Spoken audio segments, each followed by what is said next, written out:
Gli uffici del Centro per l'Impiego di Chiavari potranno trasferirsi nella sede del nuovo Palazzo di Giustizia di Chiavari oppure no? Ma siamo in attesa dell'incontro che ci sarà il 5 di questo mese, quindi tra 2 giorni, per verificare se c'è l'ok del Ministero. C'è una commissione presieduta dal dottor Cozzi che deve decidere se lasciare liberi i locali o meno, che in questo momento sono ovviamente occupati da Grazia e Giustizia, dal Ministero di Grazia e Giustizia.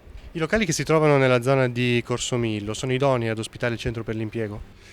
Questo è il problema, nel senso che anche se non ci fosse lo sfratto, perché sembra che diciamo, il padrone dei locali può rivedere tutta la pratica per quello che riguarda lo sfratto, rimane comunque il problema che non sono assolutamente idonei, perché questa è una soluzione che è stata adottata nel 2003, ma era una soluzione temporanea. Che problematiche hanno i lavoratori lì? Sia i lavoratori sia gli utenti hanno parecchie problematiche dovute appunto a questa situazione di locali che sono fondi di un condominio, per cui in pratica non c'è reazione, non ci sono finestre e il posto non è assolutamente adeguato, non ci sono uscite di sicurezza, quindi anche dal punto di vista della legge per la sicurezza non sono assolutamente idonei.